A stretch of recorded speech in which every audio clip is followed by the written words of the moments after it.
বোনেরা, আমার আম্মা জানেরা, বাপ জানেরা, আমি আপনাদের সন্তানের মতো, আপনাদেরই ভাইয়ের মতো, নবী খানদান হিসাবে, দাদা পীর আওলাদ হিসাবে আপনারা ভালোবাসে, আমি আপনাদেরকে পিয়ার করি, এই জান্নাতও আপনাদেরকে দেখতে চাই।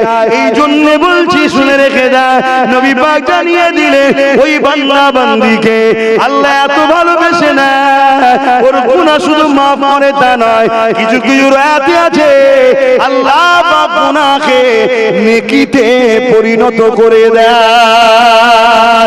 আরো জোরে বলুন সুবহান।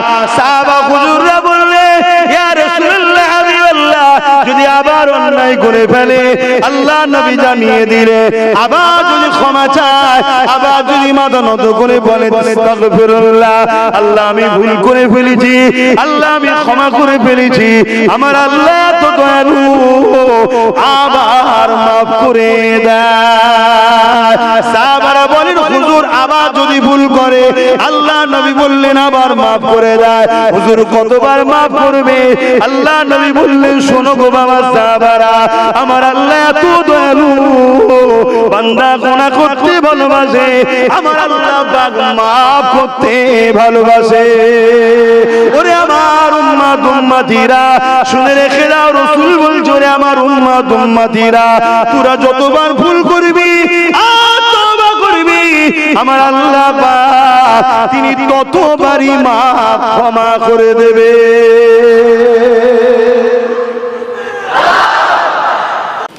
আসো যুবকেরা, তওবা করো, দুনিয়া চিরস্থায়ী নয়, কার কবে মরণ হবে কেউ জানে না, কিন্তু মনে রাখবে মৃত্যু সবার অবশ্যই হবে।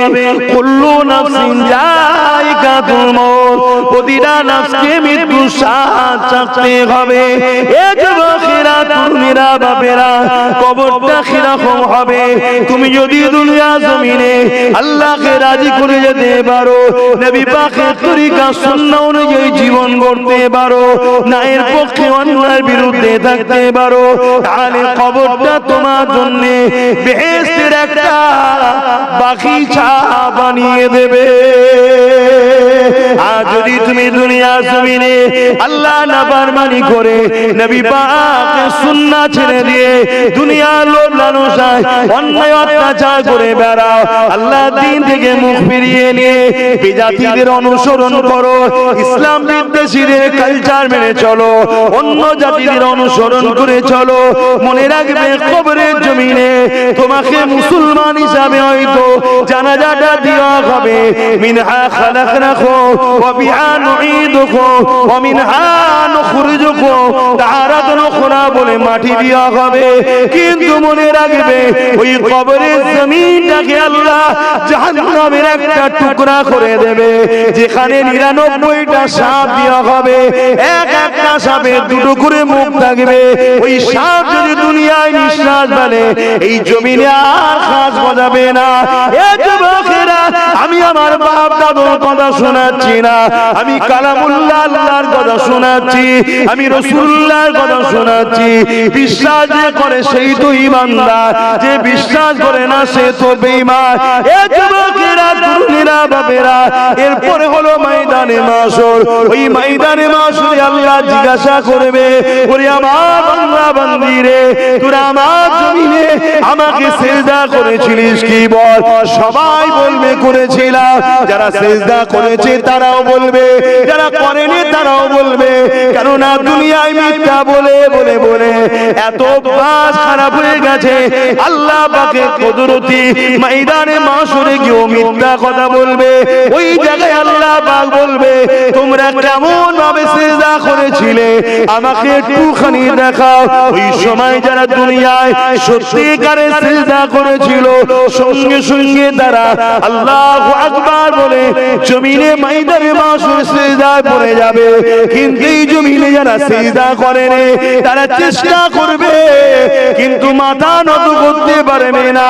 এই পিঠে যে মেরুদণ্ডের হাড়টা রয়েছে, এই হাড়কে আল্লাহ পাক স্ট্রেট হওয়ার হুকুম করে করে দেবে, আর নত করতে পারবে না। এখানেই ধরা পড়ে গেল। আল্লাহ পাক ফেরেশতাদেরকে বলবে, এদেরকে নিয়ে গিয়ে জাহান্নামে নিক্ষেপ করো।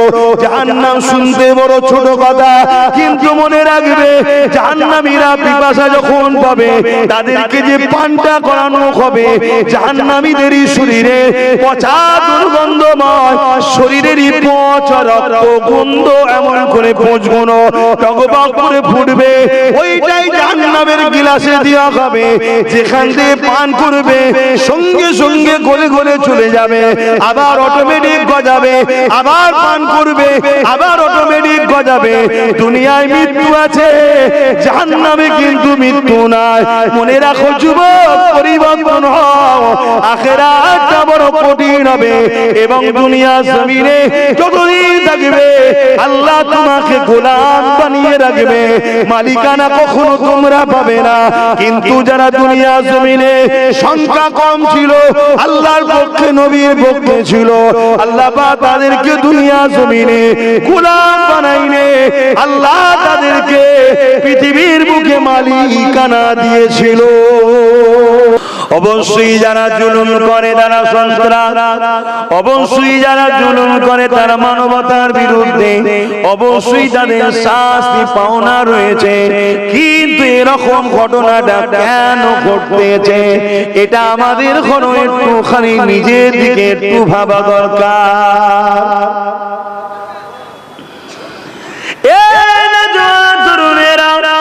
আর্ধেক পৃথিবীর শাহিনশাহ হযরত ওমর ফারুক রাদিয়াল্লাহু তাআলা হুজুরকে মারার জন্য গোয়েন্দা চলে এসেছে, জাসুস চলে এসেছে, হুজুরকে গোপনে গোপনে হত্যা করে দেবে, শহীদ করে দেবে। কিন্তু হুজুরের খবরটা পাওয়ার জন্য এক ব্যক্তিকে জিজ্ঞাসা করেছে, আমি আমিরুল মুমিনিন খলিফাতুল মুসলিমিন হযরত ওমর ফারুকের সঙ্গে দেখা করতে চাই, আমার কিছু জরুরি মসলা তেনার কাছে জানা রয়েছে। ওই মানুষটা জানিয়ে দিলে, ওই যে দূরে একটা গাছ দেখতে পাচ্ছ, ওই গাছের তলায় যিনি শুয়ে রয়েছেন ইনি হলেন আর্ধেক পৃথিবীর শাহিনশাহ। বাপেরা, নজন তরুণেরা, ইসলাম যতটা শুনতে শোন, নিজে জীবনে পালন করাটা অতটা সহজ নয়।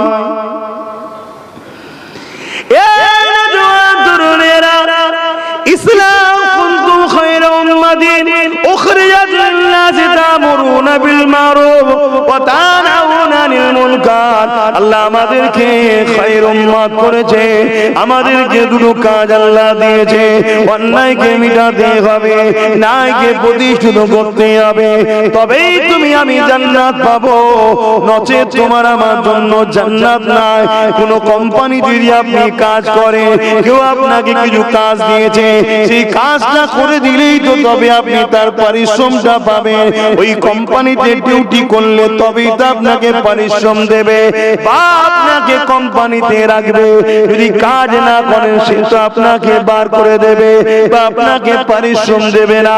আল্লাহ পাক আমাদেরকেও দুটো কাজ দিয়েছে। ওরে আমার বান্দা বান্দি রে, আমি আল্লাহ তোকে দুটো হাত দিয়েছি। এই হাত দিয়ে অন্যায়কে রুখবি, এই হাত দিয়ে অন্যায়কে মিটাবি, এই হাত দিয়ে তোরা গরিব অসহায়কে দান করবি, এই হাত দিয়ে তোরা ভালো কাজ করবি, এই হাত দিয়ে তোরা হালাল ইনকাম করবি। এই হাত যদি তোরা অন্যায়ের দিকে খরচ করিস, এই হাত তাহলে আমার জাহান্নামে যাবে। এ বান্দারে, আমি দুটো পা দিয়েছি তোদেরকে, এই পা দুটো দিয়ে তোরা ভালো রাস্তায় যাবি। এই পা তোদেরকে আমি দিয়েছি, এই পা দিয়ে তোরা শয়তানের রাস্তায় যাবি না। আমি আল্লাহ আমি দিয়েছি, আমার রাস্তায় যাবি। এই পা দিয়ে হালাল ইনকামের জন্য যাবি। তোরা যখন হালাল ইনকামের জন্য এই পা দিয়ে হেঁটে হেঁটে যাবি, প্রতিটা কদমে কদমে আমি আল্লাহ নেকি দেব। মনে রাখবেন আল্লাহ পাক ছাড় দিয়েছে, ছেড়ে দেয়নি। আল্লাহ পাক ফেরাউনকেও ছাড় দিয়েছিল, ছেড়ে কিন্তু আল্লাহ দেয়নি। মনে রাখবেন আল্লাহ পাক জবানে কথা দিয়েছে, এই জবানের বাণীকে আল্লাহ বন্ধ করে দিতে পারে। আজ আব্বাস সিদ্দিককে আল্লাহ জবানে কথা দিয়েছে, তাই আপনারা দাওয়াত করে হাজার হাজার মানুষ এসে মুখের দিকে তাকিয়ে বসে আছে। আমি আপনাদিওকে আল্লাহর কথা, নবীর কথা, সত্য কথা নাই কথা, ইনসাফের কথা শোনাতে পারছি। যদি আমার আল্লাহ আমাকে জবানে ভাষা না দিত, জবানে যদি কথা না দিত, আল্লাহ যদি আমাকে বুবা বানিয়ে দিত, এ যুবকেরা তোমরা আমাকে দাও তো করতে না, কেউ এসে আমার কাছে মুখের দিকে তাকিয়ে বসে থাকতে না। কত দয়া করেছে আল্লাহ। ঠিক তেমনই তোমাদের আল্লাহ জবানে কথা দিয়েছে, এই কথা দিয়ে তুমি মাকে ডাকছো, এই জবানের কথাই বাপকে ডাকছো, এই জবানের কথাই পরিবার স্ত্রী সন্তানকে ডাকছো, এই জবানের কথায় একে অপরের সঙ্গে কথা বলছো। কে তোমাকে দিল? তোমার উচিত সবার বিষয়ে যেমন কথা বললে, যিনি জবানে কথা দিয়েছে সেই আল্লাহ একবার বলে কেন সিজদায় পড়ে গিয়ে তুমি বললে না সুবহান রাব্বিল আলা, সুবহান রাব্বিল আলা, সুবহান রাব্বিল আলা। এর মানে হলো আপনি সব থেকে বড় পবিত্র, আপনি সব থেকে বড় পবিত্র, আপনি সব থেকে বড় পবিত্র। এ যুবক শুনে রেখে দাও, যখন তুমি আল্লাহ দিয়া জবান দিয়ে আল্লাহ পাককে সব থেকে বড় পবিত্র সিজদায় পড়ে বলো, আমার আল্লাহ ফেরেশতাদেরকে ডেকে ডেকে বলে, ওরে আমার ফেরেশতারে, তোরা বলেছিলি বান্দা বান্দি বানাবে না, ওরা ফিতনা লাগাবে, অশান্তি করবে। দেখ আমার অমুক বান্দা বান্দিটা আমি আল্লাহ আমাকে সিজদায় পড়ে আমার দিয়া জবান দিয়ে আমি আল্লাহ আমার তারিফ প্রশংসা করছে, আমাকে বলছে সব থেকে বড় পবিত্র। অথচ গুনার পূজাকে পাহাড়কে নিয়ে মাথায় করে ও সিজদা দিয়েছে যে আমি আল্লাহ ওর গুনাহকে maaf করে ও খুব পবিত্র বানিয়ে দিলাম। আমার আল্লাহ অনেক দয়ালু, মন খারাপ করার কিছু নেই। রাগ মুখ করেছি ভালোবাসি বলে, কেননা অন্য দুনিয়ার কে কোথায় যাচ্ছে আমার দেখার দরকার নেই। আমি চাইবো আমার ভাইটা, আমার সন্তানটা, আমার ভালোবাসার মানুষগুলো, বাপ মা ভাই বোন গুলো দুনিয়ায় আমরা একসাথে হয়েছি, আল্লাহর জান্নাতে আমরা একসাথে হতে পারি। এই জন্যই বাবা রাগ মুখ করতাম, মনে দুঃখ ব্যথা দিলে হবে না। অপরদিকে এখন শুনে রেখে দেন আমার আল্লাহ বাপ কত দয়ালু, এটাও একটু শোনে। লা তাখনাতু মির রাহমাতিল্লাহ, আল্লাহ বলেছে বান্দারে আমার রহমত থেকে নিরাশ হয়ে যাস না, আমি আল্লাহ বড় দয়ালু। তুই নামাজ কাজা করে ফেলেছি, তুই রোজা কাজা করে ফেলেছি, তুই গান শুনে ফেলেছি, তুই সিনেমা দেখে ফেলেছি, তুই চেনার মতো পাপ করে ফেলেছি, তুই শরাব পান করে ফেলেছি, তুই নানান রকম পাপ করে ফেলেছি। ওরে আমার বান্দারে, তথাপি আমার রহমত থেকে নিরাশ হয়ে যাস না রে। তুই তওবা করে রে, চোখের কোণা দিয়ে পানি ফেলে আমি আল্লাহ আমাকে সিজদা করে একবার বল, আল্লাহ আমি ভুল করেছি, আল্লাহ আল্লাহ আমি অন্যায় করে ফেলেছি, আল্লাহ আল্লাহ আপনি আমাকে ক্ষমা করে দিন, আল্লাহ আপনি আমাকে maaf করে দিন। আল্লাহ এ যুবকেরা, এ আমার বোনেরা, এ আমার আম্মা জানেরা, বাপ জানেরা, আমি আপনাদেরই সন্তানের মতো, আপনাদেরই ভাইয়ের মতো, নবী খানদান হিসাবে, দাদা পীর আওলাদ হিসাবে আপনারা ভালোবাসে, আমি আপনাদেরকে পিয়ার করি, এই জান্নাতও আপনাদেরকে দেখতে চাই। এই জন্য বলছি শুনে রেখে দেয়, নবী পাক জানিয়ে দিলে ওই বান্দা বান্দিকে আল্লাহ এত ভালোবেসে না, ওর গুনাহ শুধু maaf করে তা নয়, কিছু কিছু রাতে আছে আল্লাহ পাক গুনাহকে নেকিতে পরিণত করে দেয়। আরো জোরে বলুন সুবহান।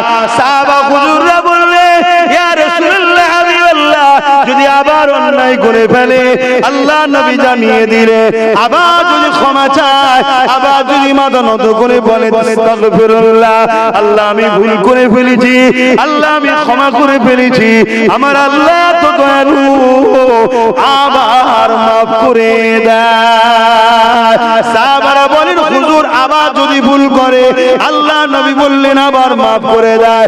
হুজুর কতবার মাফ করবে? আল্লাহ নবী বললেন শোনো গো বাবা সাহাবারা, আমার আল্লাহ এত দয়ালু, বান্দা গুনাহ করতে ভালোবাসে, আমার আল্লাহ পাক মাফ করতে ভালোবাসে।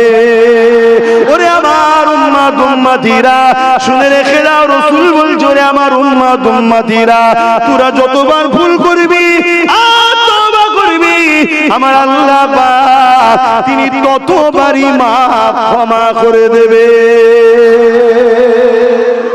এরপরও বলে যে আল্লাহ তোমাদের সাথে দেবে যদি তোমরা আল্লাহ ও রাসূলের দিকে থাকো।